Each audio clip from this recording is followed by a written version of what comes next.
Good morning, guys. Happy Thursday. I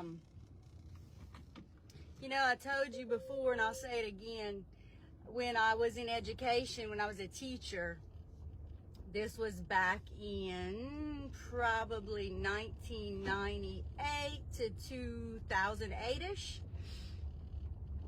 Every single day after school, when I'd get home, if I had time, I would try to make time. I'd watch the Oprah Winfrey Show and absolutely adored this woman, adored her wisdom, adored the fact that she was a strong, professional, successful woman. And my dream actually was always to get to Chicago one day and be on the show and watch her in person.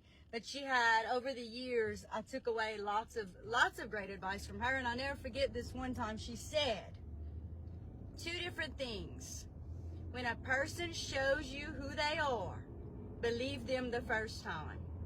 And number two, we teach people how to treat us. We teach people how to treat us. So when a person shows us who they are the first time, believe them. They're showing you who they are. And so one of the things that they talked about when I was going through real estate school, and I didn't really get it at all. And it just kind of became clear to me over the last couple of years. This is my 5th year in real estate, and my God, have I learned so much, not only about myself, but about how people act, how people work, how people are, how many great people there really are in the world. More people than not are good. More people than not are hardworking, and they're just genuinely trying to make a better life for themselves and their families. So, which leads me to this. There is a handful of people who are just not appreciative and are always looking for someone to do something wrong. And so when I'm looking for clients, I'm looking for people who are thankful, who are grateful, who are appreciative, who are going to follow my lead and trust me, that they believe that if I'm working with them on the sales side, that I'm going to lead them in the right direction and to get them to sell their house as quickly as humanly possible for the most amount of money possible. And when it hits the market, it is something that they are absolutely proud to list. And if you're the buyer, getting you the absolute best deal, however that may look. It may be price, it may be concessions, it may be repairs, it may be negotiations, it may be all those things, right? But what I guarantee you is this: I'm not looking for clients who will expect me to be perfect. There's no such thing as a perfect person. There is absolutely no such thing in my book as perfect. Now, I guarantee you, if you hire me either on the buy side or the sell side, I will be the hardest working, consistently hardest working, best at negotiation, best at keeping all the drama at bay with the other side, best at everything. I can run circles around the vast majority of realtors around this area, and that's a guarantee. But what I will guarantee you is this: I will make mistakes. Every day I will make mistakes. Every day I will make mistakes. But I will own them, and I will fix them, and I will do better next time, but I will not be perfect. And I had an incident that happened a couple of days ago. I'm going to give you an example of where this is coming from. I had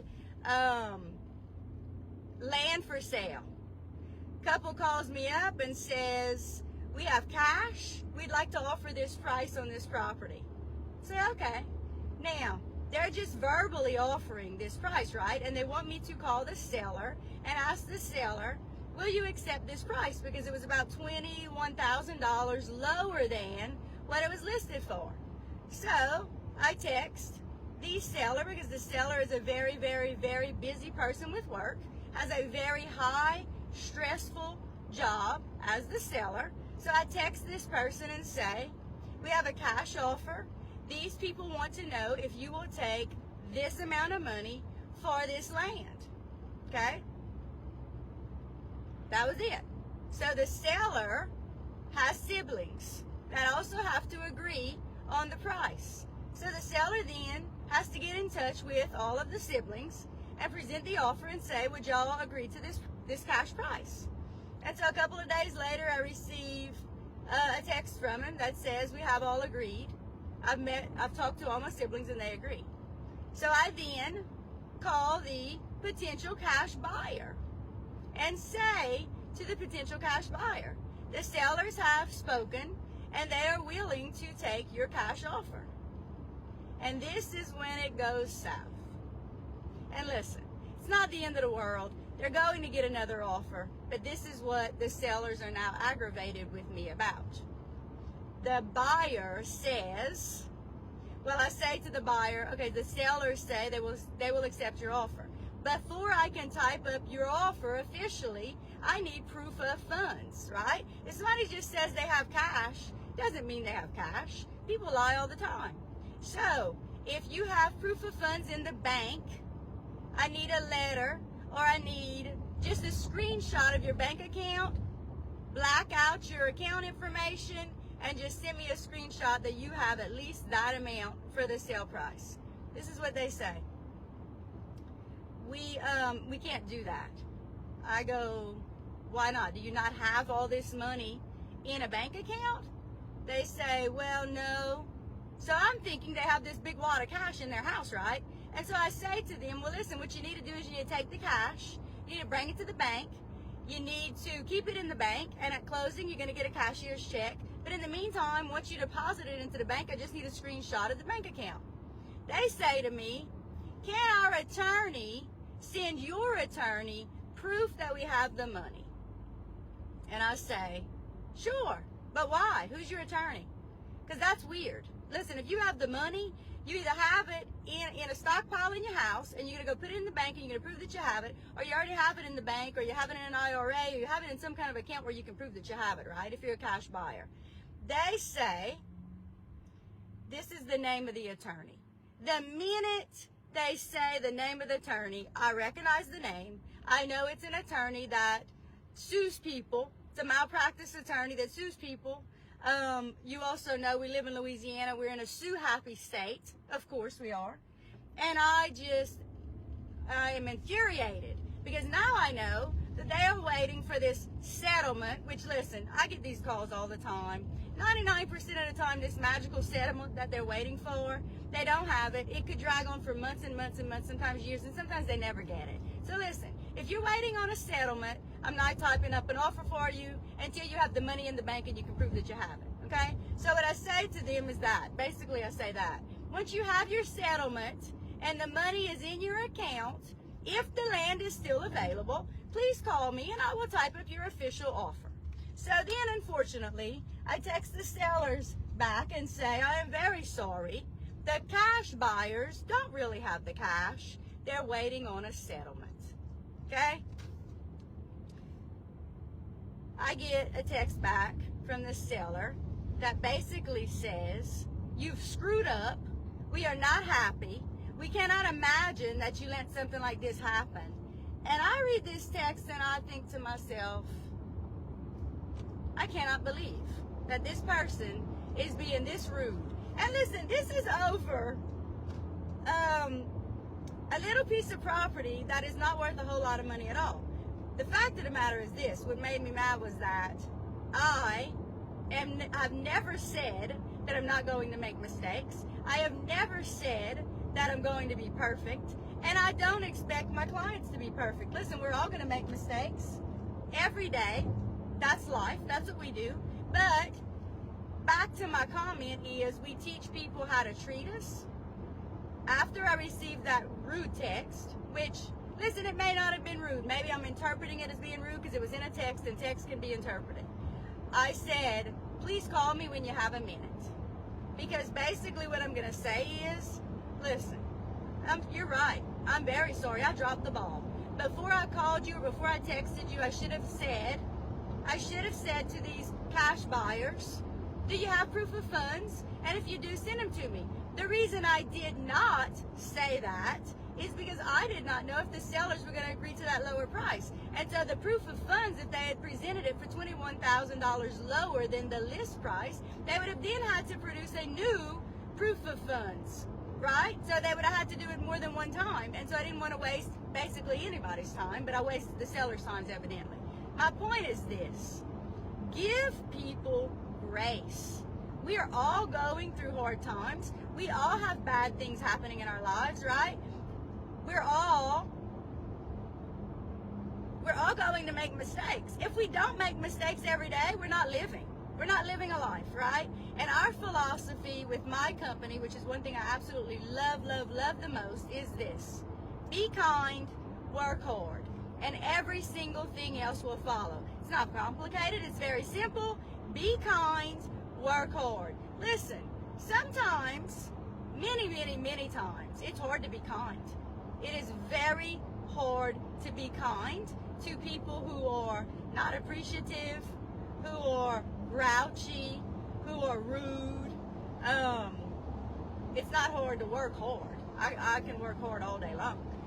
But my point is this: when I'm looking for clients, if you are a seller, if you're thinking about selling, or if you're thinking about buying, just remember this: I'm looking for clients who are kind, who are hardworking, who are appreciative, who are going to follow my lead and do what I tell them to do to get the goal that they want, and who are not going to be condescending and rude and expect me to be perfect and expect me not to make mistakes, because I guarantee you I am going to make mistakes. That's a guarantee. And I'm going to own up to it every time, and I'm going to make it right every time. But I am going to do a dynamite job, and you will always feel like, no matter if I have 100 clients, that you are my number one client. And another thing, if you have a house that I'm going to be listing for $70,000, or if you have a $700,000 house, I'm going to treat you the same, because I believe God created all people equally. You're not better than me, and I'm not better than you, and I don't care if you make $20,000 a year, if you make $20 million a year. No one has the right to treat anybody with disrespect, or to be rude, or to be condescending. And let me tell you what, I'm dealing with quite a few clients right now, actually a handful of them, who people have said to me, oh my God, how are you working with that person? That person is so rude. Well, again, we teach people how to treat us. We absolutely teach people how to treat us. And so if I treat people with kindness and dignity and respect, then I find that I get it in return, right? And if I had all this drama and was just maybe immature or silly or lazy or whatever, then of course they're going to treat me that way. We teach people how to treat us. And I guarantee you, as a realtor, one of the things I love the most is that we're self-contracted.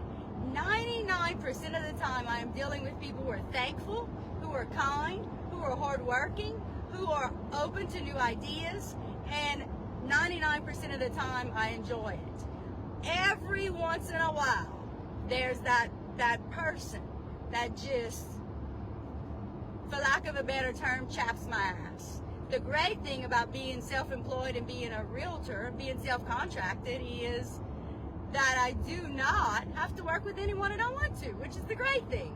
So I feel like I attract the kinds of people to me that I want to work with, and those people that are not going to be open to new ideas, or who are not going to be kind, caring, and gung-ho to get the job done, then they don't call me. And that's amazing. There's a realtor out there for every single client. And if you are a rude asshole, do not call me. Just don't, okay? Because I guarantee you I'm going to make mistakes, but I also guarantee you that I'm going to do the best job you've ever seen. And I will exceed your expectations every single day. Y'all have a great day. Take care. Sam, have an amazing one. I hope you're rocking this real estate world. Again, if you need help with real estate, buying or selling, I love dealing with both people. Remember, there are no stupid questions. If you don't know the answer, the only way you're going to know is if you ask. Before I got into real estate, listen, 99% of what goes on in real estate I had no clue about.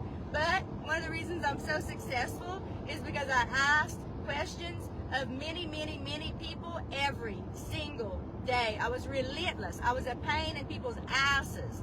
But that's how I learned and that's what I'm continuing to learn. Do not be afraid to ask questions at all. There's always an answer. And listen, sometimes it's very subjective. So you may